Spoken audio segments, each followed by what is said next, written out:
Now we are going to discuss about proportion, children. What is proportion? I am writing definition here. The equality of two ratios. Okay? Equality of two ratios is nothing but proportion. Here, just now we discussed what is ratio, right, in my previous video. Now coming to ratio, it is a comparison between two quantities and it is denoted with the symbol this, right, and it is read as is to. Now if I take one example, I will consider two ratios here. One is 6 is to 18 and another I will take as 8 is to 24. Okay. Now I will convert this into simplest form. 6 ones are 6 threes are. Here also 8 ones are 8 threes are. Now what did you observe here? 1 is to 3, 1 is to 3 means you got the two ratios equal, right? When the two ratios are equal, we can say these four numbers. In one ratio, two numbers. So in two ratios, you will be having four numbers. We can say that four numbers are in proportion. That is, we can write as 6 is to 18 is equal to 8 is to 24 because you got the ratio equal, right? So I can say they are in proportion. See, these are in proportion. Okay. Now similarly, if I take 40 is to 70, one ratio, and 200 is to 350. Now if I convert into simplest form, here 10 sevens are 10 fours are, so 4 is to 7. Coming to here, you can cut the 0 0 and 5 fours are 5 sevens are. So are you getting the same ratio, children, here? Yes. So I can say 40 is to 70 is equal to 200 is to 350. Here the two ratios are equal, then I can say they are in proportion. So definition of proportion is equality of two ratios. So if we take in general, if you take A, B, C, D are the four members, when they are said to be proportion, if the ratio of the first two is equal to the ratio of the other two. That is, we will write A is to B is equal to C is to D. Okay. So if four numbers A, B, C, D are in proportion, then we write it as A is to B, C is to D. Then what is this symbol which is read as? Is as. So this is the symbol for proportion, children. It is read as is as. Now how you read this full one? Here we read it as A is to B is as C is to D. Or we can also read as A to B or as C to D. So A is to B is as C is to D. Okay. Here A, B, C, D are the first term. This is first term. B is called the second. C is called the third. And D is called the fourth terms. A is called the first term, B is called the second, C is called the third, D is called the fourth terms of the proportion. Yes, children? Now in this, the first term and the fourth term. First and fourth terms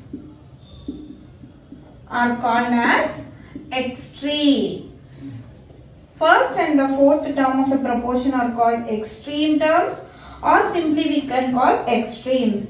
And second and third term are called means, or called middle terms also, right? So here A is to B is as C is to D. Here A and D are called extremes and B and C are called means.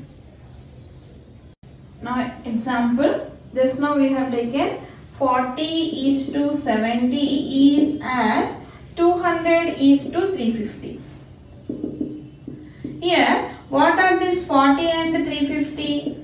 40 and 350 are extreme terms. Okay. And coming to 70 and 200 are means. So first and the fourth term are called extreme terms and second and third are called mean terms. Okay. Now here when we find the product of extremes, what is mean by products?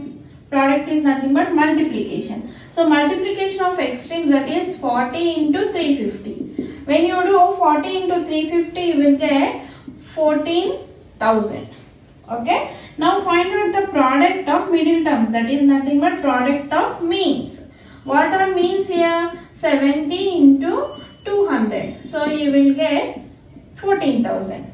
Now clearly we got here product of means equal to product of extremes, or we can also write product of extremes is equal to product of means. Okay. Thus we have observed that if four numbers are in proportion, these are numbers in proportion, then the product of means is equal to product of extremes, or product of extremes is equal to product of means. So in generally, if A is to B is and C is to D are in proportion if and only if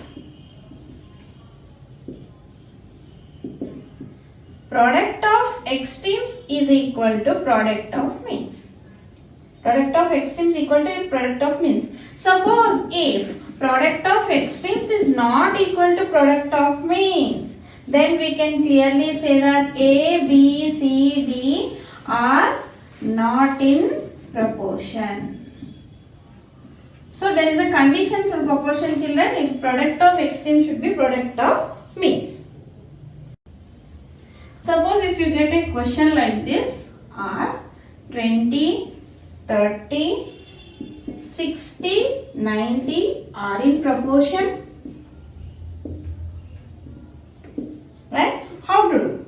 So either you can do in two methods, children. First, find the ratio of the first two and the ratio of the other two. When you convert into simplest form, 10 3s are 10 2s are 2 is to 3. Here 6 are 9s are 6 is to 9. Again 6 and 9 will go in 3 table, 2s are 3s are. So are you getting the two ratios equal? Then we can say that 20, 30, 60, 90 are in proportion. So this is one method, children. Next, coming to another method, we can use the relation between the means and the extremes. Okay. So here 20 is to 30 is as 60 is to 90. In this 20 and 90 are extremes and 30 and 60 are means. So find product of means is equal to product of extremes. So what are the means here? 30 and 60. So 30 into 60 is equal to 20 into 90, because extremes are 20 and 90. So when we multiply 3 6 are 18 and 2 zeros, 2 9s are 18 and 2 zeros. So you are getting product of means equal to product of extremes. If you are getting equal, then we can say 20, 30, 60, 90 are in proportion. So if suppose if you are not getting product of means and product of extremes not equal, then we can clearly say they are not in proportion.